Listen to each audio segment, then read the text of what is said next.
establishment had their chance. Now we're here to represent your views. Britain's watching. Britain's watching. Britain's watching. We're proud to be GB News, The People's Channel. Britain's news channel.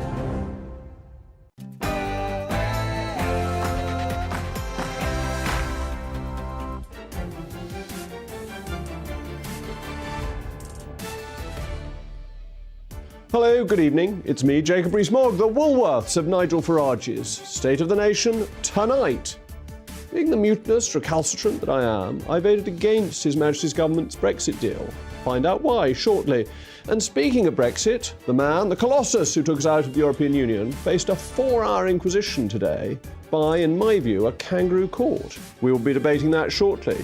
Amidst chaos across the English Channel over retirement ages, the government has reportedly delayed the plan to lift our own retirement age to 68. So Vox Populi Vox Dei, we asked the people, how would you feel about retiring at 68? Here's a taste of what they had to say. Too old, too old. Well, interesting words from the man in Devon. State of the Nation starts now.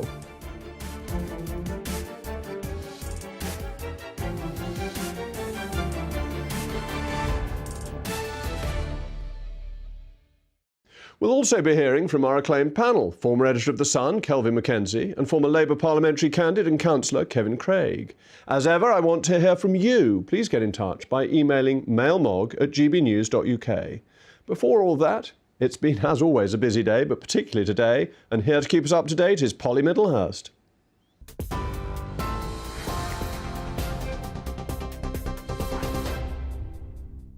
Jacob, thank you, and good evening to you. The top story tonight on GB News. Boris Johnson has been telling the Privileges Committee today that, hand on heart, he did not lie to MPs over Partygate. The former Prime Minister says, although he takes full responsibility for the gatherings in Downing Street during lockdown, his statements in the House of Commons were all made in good faith. He went on to criticise the committee of bias in its investigation, and particularly the chair, Harriet Harman, of being prejudicial. He insisted he attended parties at Number 10 to motivate staff. I really must insist on this point. People who say that we were partying in lockdown simply do not know what they are talking about. People who say that that event was a purely social gathering are quite wrong. My purpose there was to thank staff, to motivate them in what had been a very difficult time and what was also a very difficult day in which the Cabinet Secretary had just resigned. Former Prime Minister Boris Johnson, well, the current Prime Minister, Rishi Sunak, has seen off a backbench revolt today by Tory hardliners opposed to his Brexit deal with Northern Ireland. 22 Conservative rebels, including Boris Johnson and the former Prime Minister Liz Truss, voted against the Stormont brake regulations. That's the key element of the Windsor framework, which is aiming to give the Stormont Assembly a greater say on how EU rules apply to the province. Well, the vote was passed with 515 votes to 29, with Labour and other opposition parties backing it. Now, Scotland's First Minister has issued an apology to mothers who were forced to give up their children for adoption in the 50s, 60s and 70s. Nicola Sturgeon condemned the practice, which is estimated to have forced 60,000 women to part with their children. So today, as First Minister, on behalf of the Scottish Government, I say directly to the mothers who had their babies taken away from them, to the sons and the daughters who were separated from their parents, to the fathers who were denied their rights, and to the families who have lived with the legacy. For the decades of pain that you have suffered, I offer today a sincere, heartfelt and unreserved apology. We are sorry. Nicola Sturgeon. Now, police have linked 2 attacks where men were set alight in Birmingham and London. And a warning if you're watching on TV, we're about to show video of the moment a man was set alight, which you may find distressing.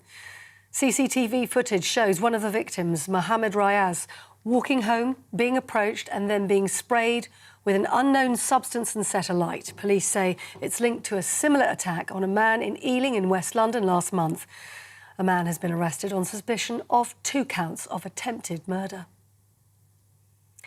RMT Union has called off strikes that were due to be held at the end of the month. This comes as discussions continue between the union and the rail delivery group in the long-running dispute over pay, jobs and conditions.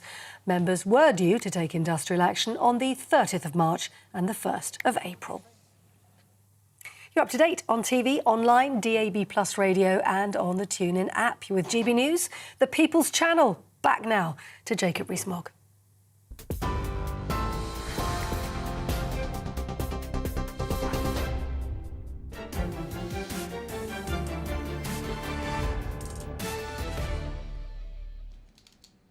I promised I would tell you how I voted. I voted against the Windsor framework. And I voted against it because I didn't think it was the right way to change the Northern Ireland Protocol. I thought the Northern Ireland Protocol bill was. And the reason for that is that within the Windsor framework, we are dependent on laws being changed by the European Union, which could be changed back again. And that applies to the brake as well, so that if the brake were ever used by the Stormont Assembly, the EU could then say, because this would lead to divergence, they're closing the green lane. And the green lane is the way of trying to maintain at least a semblance of barrier-free trade between GB and Northern Ireland, and that's fundamental to being a single country. Now, Boris fully understood that the Northern Ireland Protocol was temporary. It says it in the protocol that we are meant to find technological methods that make trade work much more smoothly. And this was fundamental because Boris had worked out how to get the Northern Ireland Protocol to work, and that was by a mix of strength through the Northern Ireland Protocol bill and through trying to negotiate with the EU, which wasn't working. And the problem with what's been agreed is that it relies on the goodwill of the European Union, which they didn't show in the negotiations on the Northern Ireland Protocol. Otherwise, we'd never have got here in the first place. And it's this position of Boris, his success in leading Brexit, that has ultimately led to him being in front of the Privileges Committee today. This was never really about cake or curtains or indeed about Chris Pincher.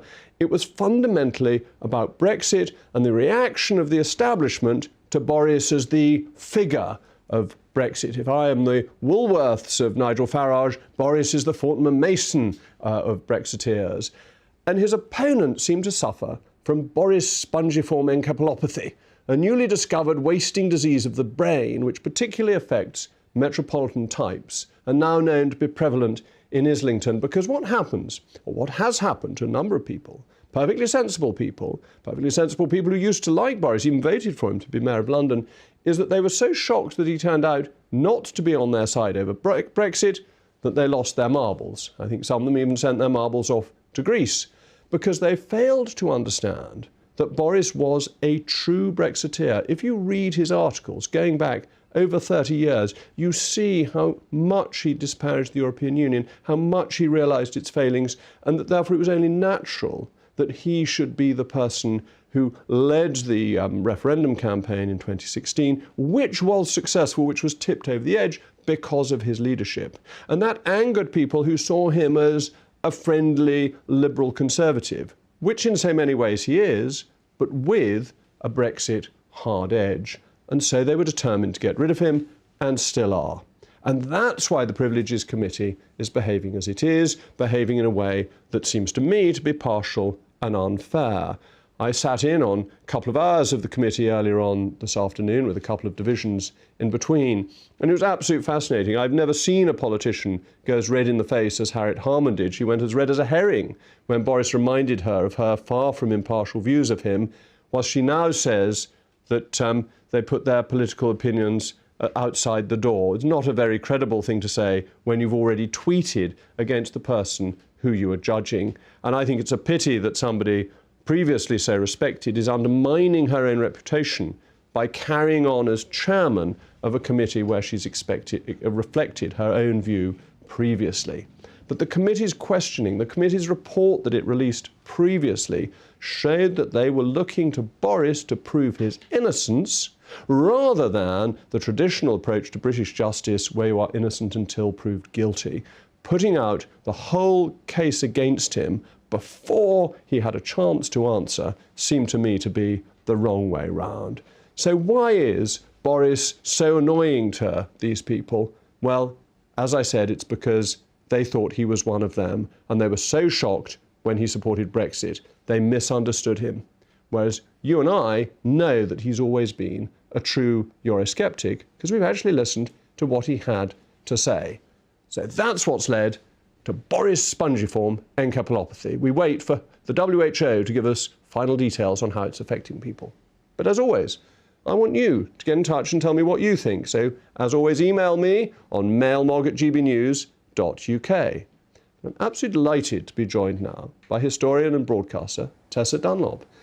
Tessa, first of all, thank you very much for coming in. I commend you to the House and Alpha there for that extraordinary, somewhat partial soliloquy.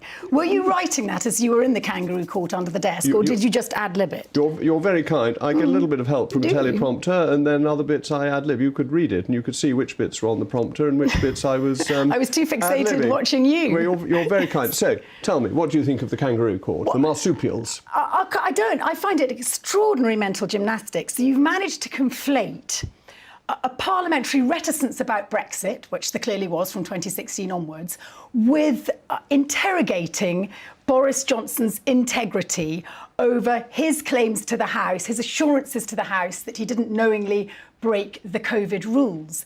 I mean, there is a giant Waterloo. There's a huge gap between those two issues. I don't see them having any overlap, with the exception of our ex-Prime Minister's failure to pay attention to detail. How can he nip out of his so-called, as you've dubbed it, kangaroo court to vote down the Windsor framework when it is so much better than what both you and him voted in January 2020 for Northern Ireland? Because it doesn't make sense. It's not better. It's worse because it solidifies what is in the protocol. And under international law, it will be harder to get out of than getting out of the Northern Ireland Protocol. So it makes the Northern Ireland Protocol bill harder to pass. That's why it's worse. What you two and 20 other Tories are trying to do is salvage your reputations, because actually, as the Spartan Brexiteers, you secretly know... I wasn't a Spartan. Well, I know, but in that idea of being stripped back and brave and sovereign, you know that you shouldn't have signed up to that backstop if you really believed. No, I went for MV3 and wasn't a Spartan because I recognised we needed to get Brexit, and I thought the whole thing was at risk at that time. So you fudged it. And therefore I was willing to accept getting to Brexit. Of course, in politics you don't get the perfect. You must know that. Of course I know that, but all I'm saying is this is better than the horribly imperfect that was dumped on us from January 2020, and you guys are going, still not good enough. Now, you know that it's not going to carry. Of course, the bill won hands down. Finally, they're going to get Cumberland sausages in Belfast, and we're going to have chrysanthemums with dirty soiled roots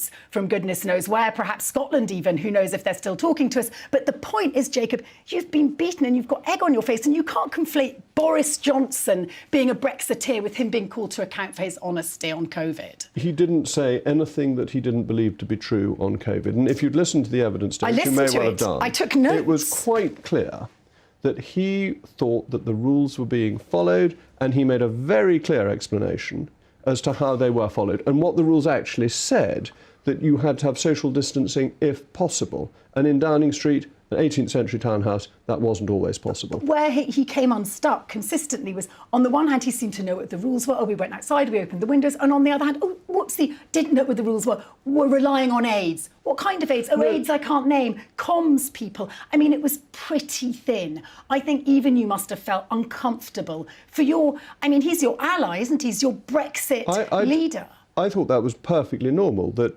ministers, and obviously the Prime Minister as well, rely on their aides to give them information on things that they will not have been present at. That he couldn't have been everywhere in 10 Downing Street. He couldn't possibly have known that parties were going on when he was at Chequers. He just couldn't have done. In the end, whether you fancy the marsupials or Boris, people have already probably made up their minds. But what today was about, with a thumping great victory for your technocrat Prime Minister Rishi Sunak, it's about you guys, your hardcore Brexiteer fragment, including Boris. You're suddenly out of fashion, aren't you, Jacob? Let's be honest, you're being left behind by the tide here. I don't think that's right. I think the vote today, because the Labour Party was supporting it, was always going to go through. It was a thumper. 515 to 29. I wouldn't say that big majorities in the House of Commons are always right. I was one of 13 who voted against the idiotic recommendations of Leveson, against 530 who voted to regulate the British press. I thought the 13 were right and the 530 were wrong. And actually, the law has now followed the 13, not the 530. So the size of the majority does not necessarily recognise the quality of the argument. That's always true in the House of Commons. But also more broadly, I've got no skin in the political game. I have a reasonable long view. But more broadly, Jacob, and I recognise that you're highly entertaining, you're deeply charming. You know, I've had a little bit of the Jacob fairy dust off air here, and I too am hook, line and sinkered. But actually, when we break it down, I watched a panorama the other night that left me sleepless. And these are hard facts you can't argue with. Since 2008, exacerbated by Brexit, the average Brit, many of whom will be watching and liking you and Boris, backing you and Boris, we are £4,000 poorer than the average German. On average, me as a Brit, £4,000 poorer. Our poorest are 20% poorer than their French equivalent or their German equivalent. But the UK economy was inevitably more hard hit by the financial crisis in 2008, which you then lower the base for the future comparisons because we are more dependent on financial services and the economy. And we've exacerbated it because of our failures in our manufacturing, our production base, and you know it. Well, 360 billion that we haven't invested since 2016. But actually, Jacob. the great success potential for our economy of Brexit is the freedoms for our financial services, which is where our growth will come. We are a service economy, not a manufacturing economy. Are you going to have to then withdraw from being part of the Conservative Party under Rishi Sunak? Because he said that the Northern Ireland was the most exciting economic zone on the planet, I think was it, or in the world. And I don't know how you can round that circle that Rishi is now presenting us with a pre-Brexit status quo. Northern Ireland is almost entirely dependent on government expenditure, on taxpayers' expenditure. It is not dependent on private sector flows and hasn't been for a long time. So he was lying then when he was saying I that. disagree with that point. You disagree? But if you look at German manufacturing, that's now facing difficulties because of loss of orders from China. It's not easy for Germany either. No, but it's relative. And they are £4,000 per head better off than us. And that I care about that. But from the starting point you have chosen, which takes 2008. Which takes in the sharpest decline in financial services, which is our biggest economic factor. So that is a very arbitrary basis, inevitably going to go against the interests of the UK. What we have now is a chance, and it's in the House of Lords at the moment, is financial services reform, which will make us more competitive in financial services, will help us to grow the economy, whilst Germany is suffering from manufacturing overdependence on China. So while we're tinkering around, and we have, I think you would agree that the integrity of British politics, whether it was Blair on Iraq War or Boris Johnson over COVID cake, you know, it's taken a battering. None of us know what to believe anymore. But the economy has shrunk by 4% post-Brexit. Can you tell us, down the barrel, it's going to get better? Can you promise us it's going to get better? You can never promise what will happen to the economy. That wouldn't be true. You can make economic policies that help the economy, and these are the supply-side reforms. That is the absolutely essential thing. I've just had Mayor, we're out of time, but I do I hope you'll come back on again. We must continue this conversation. Yes, Thank you very much.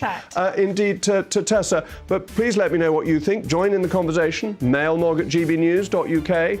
And today at PMQs, the Prime Minister said that we're doubling convictions of criminals.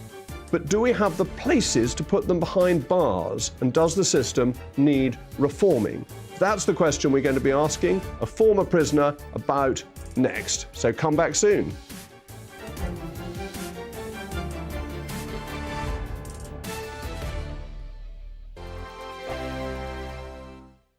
We are GB News, the People's Channel. And right across the United Kingdom. You can find us on Sky Channel 512, Virgin Media Channel 604, Freesat Channel 216, Freeview Channel 236, and YouView Channel 236. You can also take us with you on DAB Plus Radio, with the GB News app and at the website gbnews.uk. We're absolutely everywhere. Come join us on GB News, the People's Channel, Britain's news channel. Monday to Thursday, 9 p.m. till 11 p.m. Join me, Dan Wootton. I'll bring you the sharpest takes and hottest debates. Do you not believe in prison? I don't believe in prison. I'm completely stunned. I guarantee you there'll be no spin, no bias, no censorship. I actually was personally quite offended by it. And no reason to go to bed. So I guess they've always been quite woke. That's Dan Wootton tonight on TV, radio and online. Monday to Thursday from 9 p.m. till 11 p.m. on GB News. The People's Channel, Britain's news channel.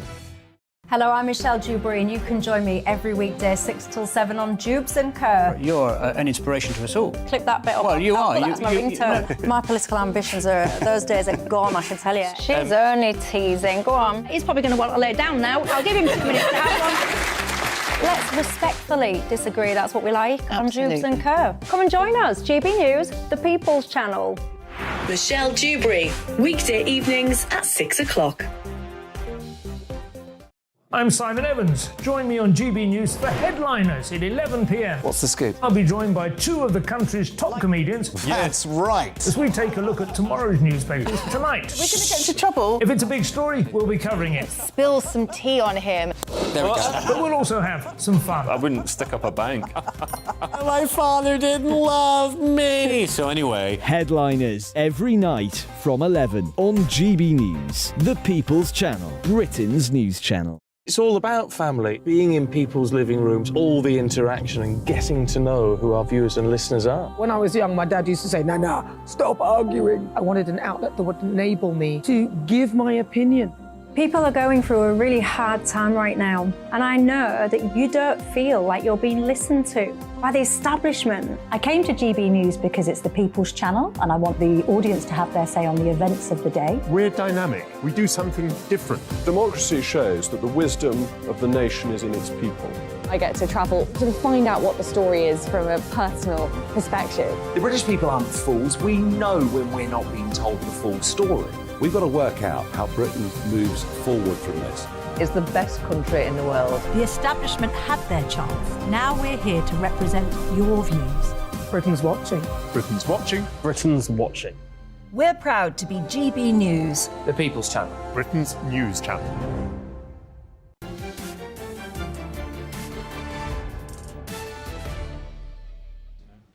Welcome back. I'm still Jacob Rees-Mogg, and this is State of the Nation. You've been getting in touch with your thoughts. So Stuart Graham says, how do we get Boris back? He proved his mettle again today against a clearly partisan affront. Sir Bernard Jenkins seemed to wallow in it. Reminds me of the hippopotamus song. Margaret says, just want to say that watching that witch hunt on Boris this afternoon was too much to bear. The committee was a joke. Boris is the only MP with charisma. The only MP, that's a bit harsh. And Parliament would be the poorer without him. He should be our PM anyway. Rod says, we are all disappointed that the Windsor Agreement has passed, but where do we go from here? That is a very good question. Now, away from the riveting day we've seen at Westminster, I want to turn our attention to what's happening in our justice system. Unfortunately, not much. For a judge has spared a dangerous driver who led police on a high-speed chase while high on drugs from jail because of prison overcrowding. 23-year-old Bobby Lee Beanie admitted dangerous driving, 2 offences of drug driving, possessing cannabis, fraudulent use of a registration mark, and driving without a licence in wealth assurance. For his trouble, he was given a 14-month suspended sentence at Maidstone Crown Court, the judge citing a recent Court of Appeal ruling that courts can take into account the effect of the very high prison population when sentencing. Here's the Prime Minister touching on this subject in PMQs this afternoon. Since the Rape Review Action Plan was published, we've seen police referrals double. We've seen charges double. And last year, there was a 65% increase in rape convictions. Yes. But importantly, we also changed the law to ensure that rapists would spend more time in prison. But what did his shadow policing minister say? Prison doesn't prevent crime. It tells you everything that you need to know about the Labour Party. You can't trust them to keep Britain safe.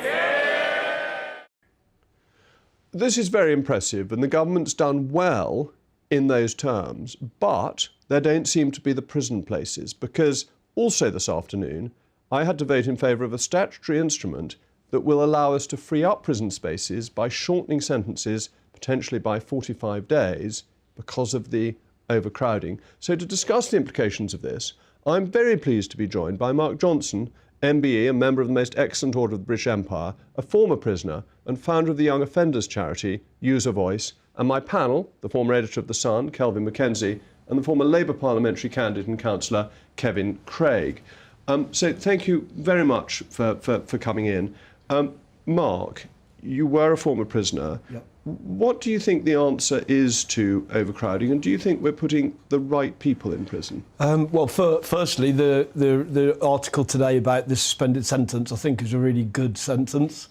That person's got more opportunity to rehabilitate in the community than he has in British prisons today. In fact, in prison at any point, but today especially. The real numbers to be concerned about is the reconviction figures. So that's what the public want. They want confidence in the justice system. And actually, strangely, lots of people, prisoners, want the same thing. They want an opportunity to change. So the functions of the justice system is punishment and reform. So we can talk about the punishment figures and the numbers going in, but really we need to take a deeper dive into what is actually happening in British prisons today. You've got this thing now called restricted regime, 22 hours bang up. You've got a system that's running at capacity, like literally hundreds of places in the whole of British prisons available to actually get people into. What can you do? And 22 hours banged up will not give people the chance for reform, and it is so important to allow people a second chance. Well, 22 hours, it was a Mandela ruling actually from the UN to say that any more would be classed as torture. So that was the definition to it, and we're right on that borderline now. The staffing figures, the calibre and the profile of staff are not there. They're leaving as quickly as they're recruiting them. There's all sorts of hidden issues with staff and relationships with prisoners and corruption and all this sort of stuff that's all hidden under this thing of like this polarisation of going, we're tough on crime, we're putting people in court. It's not the issue. The issue is what do we do with people, to get them out and to not go back. So they don't commit crime again. Yeah. I mean, Kelvin, this is what we want to be doing, isn't it? We want to make sure that people don't reoffend once they've been into prison. Well, actually, I don't agree with you or your colleague there. It's quite clear to me that one of the issues that's going on right now is that the public, who are the victims in all these crimes, actually want to see much longer sentences and proper sentences. So this idea, for instance, I know somebody got 9 years for drugs, right? What happened? Because he pleaded guilty early, it's actually 6 years. Because he got 50% off for keeping his nose clean, and because he wore some kind of thing on his ankle, eventually he does 2 years and 10 months. After 1 year, he's allowed to go out at 7 in the morning, back again at 7 at night. Has he reoffended? He hasn't. Well, that's great, isn't it? He is. Well, I hope he hasn't reoffended. I haven't seen him lately, but maybe because he's on holiday. Isn't it marvellous that somebody who's sentenced 9 years, after 2.5 years, gets out of prison and doesn't reoffend? Prison's achieved its objective if it's done that. Stopping reoffending is a priority, but as is, which Kelvin's alluded to, protection of the public and people's fears from criminals. I'm really interested in Mark's work because ultimately, who would choose to ever go into prison and get banged up? Why would you choose that life, So I think prison, and the government, which you may or may not remember, Jacob, because there's a lot of legislation that passes while you're in the House, but the government made commitments on new prison places. It hasn't yet fulfilled those, so that exacerbates the crisis in the prison population. But I think it's a mixture of both in that, the public they're scared about crime, right? It's high up there on the top 5 issues for the next election. That's why you hear a lot from the Labour Party about it. It's going to be one of the 5 missions, keep the streets safe. Ultimately, protect the public, but actually, prison, yes, it's about locking people up, but 22 hours a day, that's not, your mental health's going to go down. Ultimately, I want all criminals to come out and have a better life and never go back. Kelvin, don't you protect the public best if people don't reoffend? Yeah. I don't want anybody to reoffend, and I'm sure the ordinary public doesn't want. Yeah. What they do want, I can tell you for 101% certainty, what they don't want is what happened at Maidstone Crown Court yesterday. That was an absolute shocker, and the judge was clearly looking for some kind of preferment within the justice system to announce that. That guy should have got 18 months for that. But Mark, you think that sentence was right? Well, it's this polarisation issue, and you look at the data, and locking people up doesn't work. If you want a vision of the future of what you're talking about, go to America. they lock people up for longer, yet they have a lot higher reconviction figures. There's no evidence that backs longer sentences. You look at murder, for instance, have the lowest reconviction figures ever. So you've got to follow the data with this, and you've got to look at it with a broad and very calm and rational view about where does it come from. We lock people up who are mentally ill, and we don't ever want to accept that. Yeah, I've just interviewed 105 people in 12 prisons. I counted the medication. They're on 46 different types of medication between 105, and that's a disproportionate amount of medication, from dyslexia to brain injury that doesn't get picked up, from arrest to courts to it doesn't get looked into, ADHD, autism. Some of the predispositions for autism are being touched. The assaults on police, the way that the police generate conviction. I cannot drop a tear for criminals.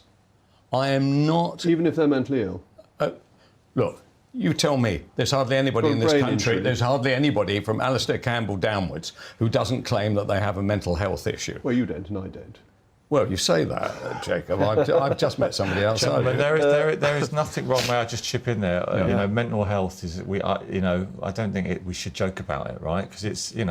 Well, it was raised there by that gentleman there as one of the reasons why we shouldn't be putting people into jail. When they bash somebody over the head, they rob somebody. Suddenly the mental health card is played, and suddenly some judge who knows nothing about it. I've never met anybody in prison that doesn't agree with being locked up. Okay, I've never. Yeah, when we look at, if we go 100,000 feet and look, half of the people that are released from British prisons are released to being homeless. We have got a situation as a country where the conditions in prison, even with 22 hours, is a better life than what people have in society. And they just fall through the cracks all the time because we're looking at this. Even in a court, the rule is about people knowing the moral difference between right and wrong, where there is so much grey area from childhood neglect and abuse, and the victim becomes a perpetrator. And there's a link with that. I think it's an insult.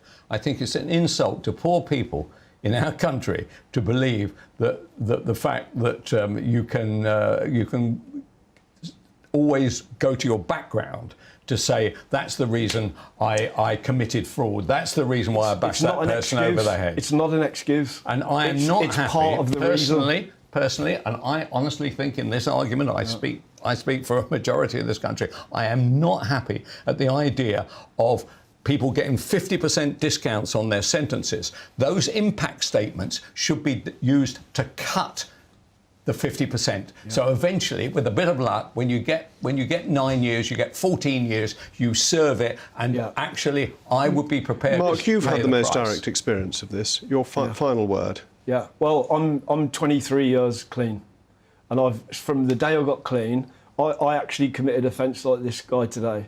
And from the day I got clean, I've never committed another offence, and I've helped thousands of people in that same situation.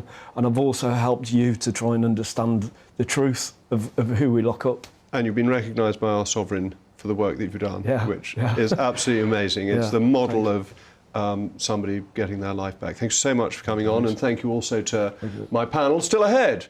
Oh, what a surprise. Protests in Paris broke out over the government raising the retirement age from 62 to 64. Whilst over here, they may be rising to 68. Well, France, dare I say, c'est la vie. Back in one of Kipling's unforgiving minutes. Or actually 3 of them.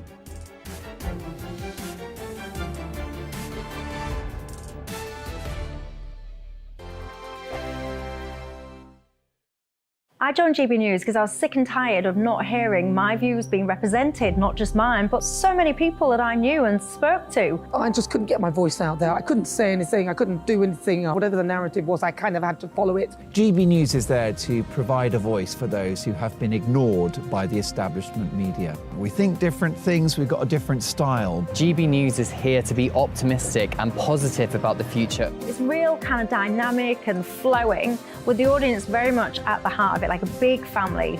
Here at GB News, we talk about the things that matter to you. Hearing the voices from right across our towns and cities, especially our towns. All sides of the argument represented with a heavy dose of opinion We're on a mission here to make a difference. And the GB News family really is here for you, and whatever time of day you can watch or listen. Britain's watching. Britain's watching. We're proud to be GB News. The People's Channel. Britain's news channel. Westminster is going around in ever-decreasing circles, followed by the media. Britain is broken. How on earth did we get into this mess? But more importantly, how do we get out of it? Join me at 7 p.m, Mondays to Thursdays on Farage, here on GB News. We will have open, rational debate. We've got to work out how Britain moves forward from this. Join us here on GB News, the People's Channel. Britain is watching. You've probably seen politicians interviewed 1,000 times, but we do it differently. We find out who they really are, we don't shout, we chat, and hopefully we bring a bit of light, not just heat. Did you know Kate Moss? Apparently. Do you have a pair of jeans or a pair of jeans? No, of course I don't. What would I do with them? My friends are like, oh my God, what's she doing now? Join me every Sunday at 6 for Gloria Meets, only on GB News, the People's Channel, Britain's news channel. I'm Jacob Rees-Mogg, the Member of Parliament for North East Somerset and a former government minister. For years, I've walked the corridors of power in both Westminster and the City of London. I campaigned in the largest democratic vote in our island's story. I know this country has so much to be proud of. We need to have the arguments, the discussions on how we make it better. The wisdom of the nation is in its people. Vox Populi, Vox Dei. That's why I'm joining the People's Channel. Join me Monday to Thursday at 8 p.m. on GB News, Britain's news channel. I'm Mark White. As GB News Home and Security Editor, I cover those key issues that are so important to you. Our authorities, our communities doing all they can to combat violent crime. With the public services under unbearable strain, why are we still failing to control our borders? Defence, the first priority of any government, has been continually hollowed out. Can we trust our politicians to protect the armed forces? Join me, Mark White, on GB News.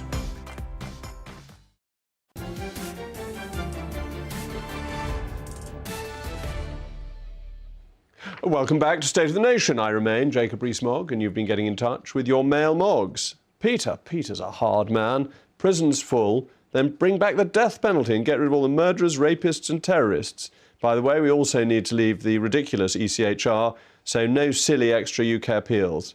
Perhaps we should ask the French if we may borrow their guillotine for a year or two. Now, you really are going too far, Peter. They can't have the guillotine, French Revolution and all that. Cliff.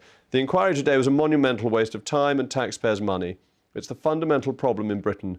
Far too much time in inquiries and committees and commissions and analysing everything to death. The result? Zero productivity.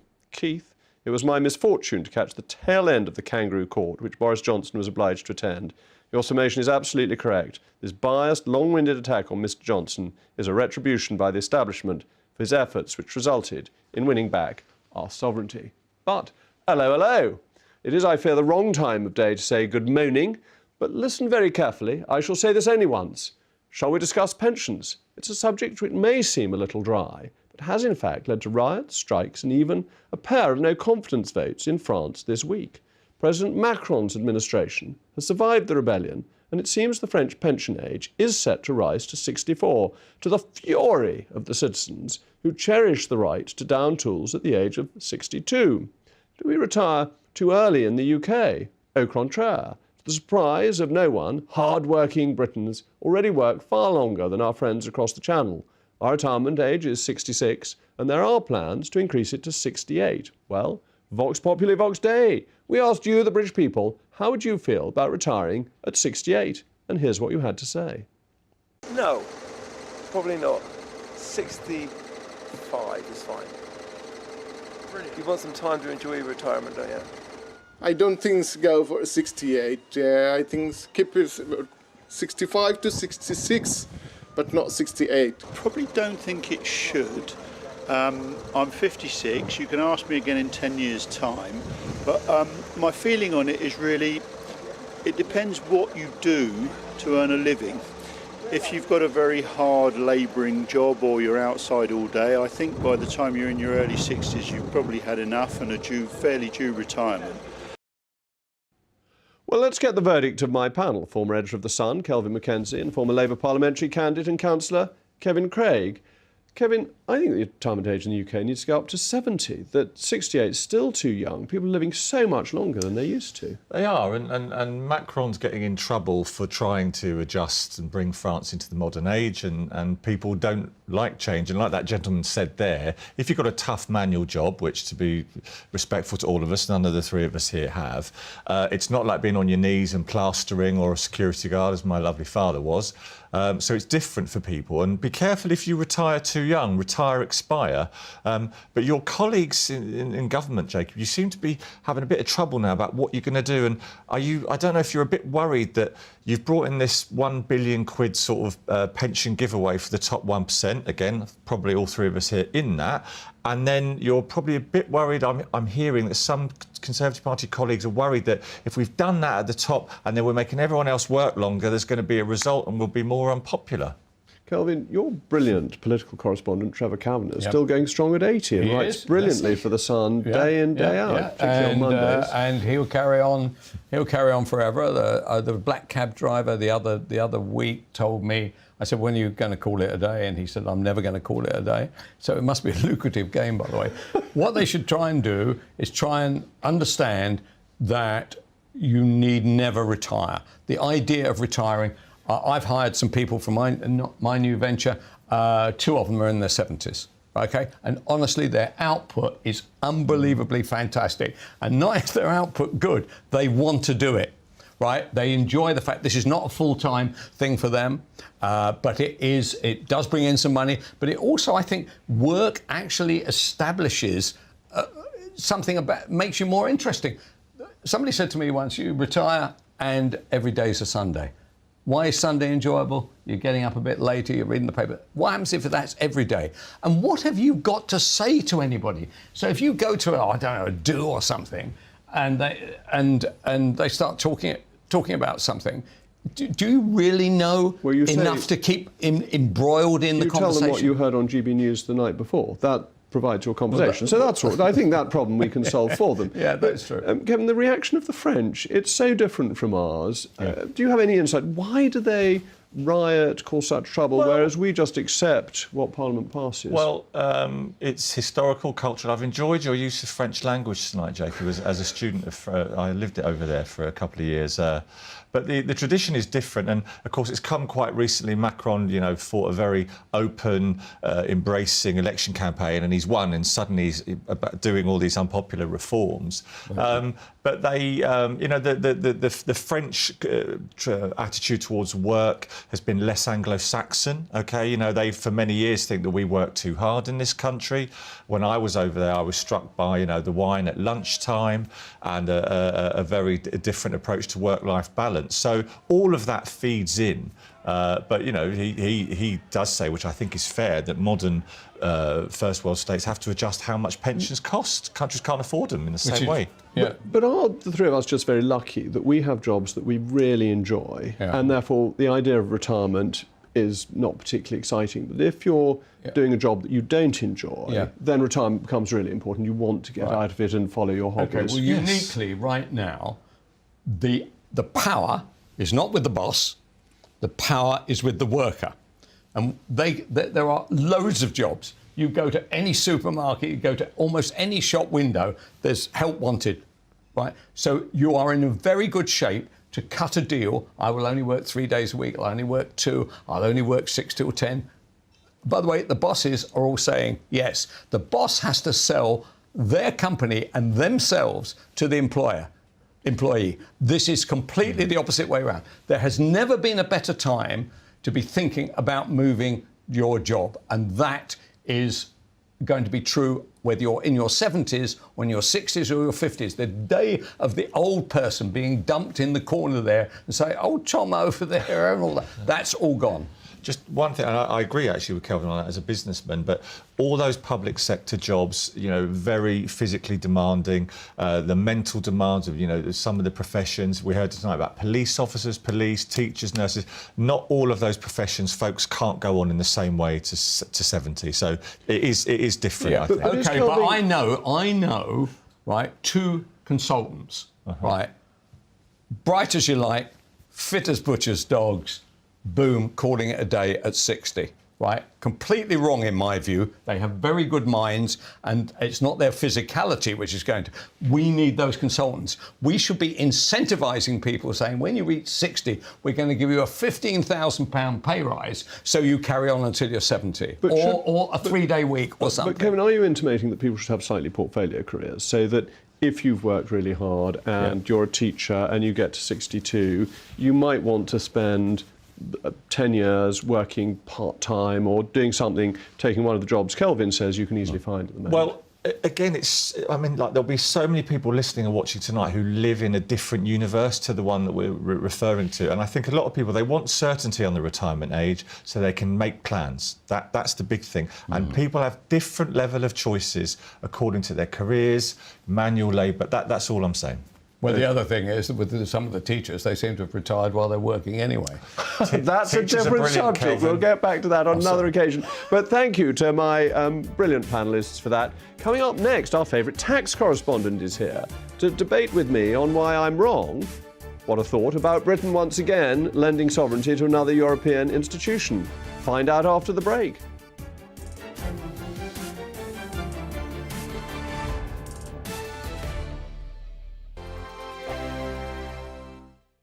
Monday to Thursday nights on GB News. At 6, it's Dubes & Co. 7 o'clock, Farage. At 8, join Jacob Rees-Mogg. And at 9, Dan Wootton Tonight, followed by Headliners. On TV, radio and online. This is GB News. First and foremost, I am a GB News fan, and I was before I was working here. Just love the fact that we're asking the questions that a lot of establishment media won't ask. With a bit of a twist, we not only want to inform you, but we want to keep you entertained. It's worth the drive because you get in and the team's all ready and waiting, they're itching to go, and it's a proper little family. GB News is the People's Channel. It's the audience that makes the programme sing. We're giving our viewers and our listeners a voice. I see the thousands of your letters, tweets, emails, you name it, coming in. Britain is broken. How on earth did we get into this mess? But more importantly, how do we get out of it? The establishment had their chance. Now we're here to represent you. It's time for something different. It's time for GB News. I'm very patriotic. I believe in Britain.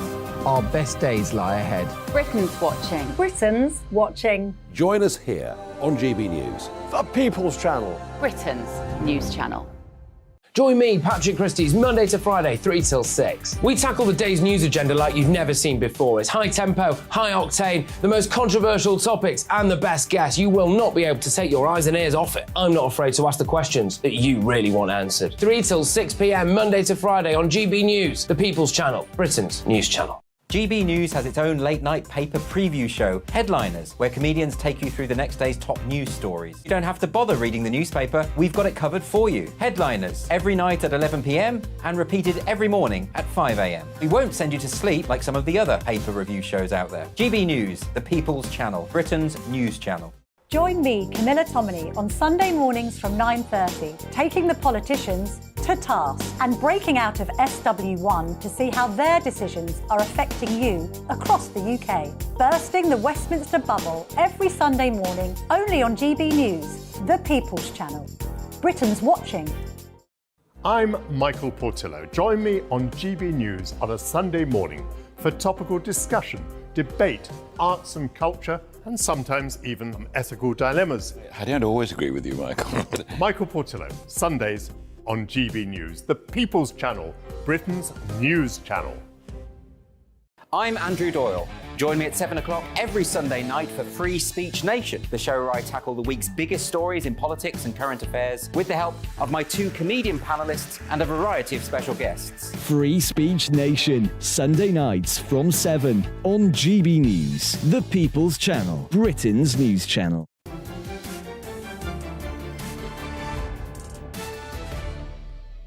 Welcome back to State of the Nation with me, Jacob Rees-Mogg. You've been getting in touch with your male Moggs. John, employers don't want 70-year-olds in the workforce. I had to pack it in before I was 60 because nobody wanted me. A really nice message from Rowena. Jacob, what can I say? I had a really bad opinion of you, thinking you were posh and not in touch with us, the people. I now love your programme, and may I say I love you. Well, thank you very much. You are very funny, intelligent, and very in touch with the people and the world. Well, that's really much appreciated, thank you. And Barry says, as an ex-police constable, I accompanied a convicted thief to Brixton Prison. I asked him why he continued to commit crime when it ended in prison. He answered, risk goes with the job. Well, that's at least practical.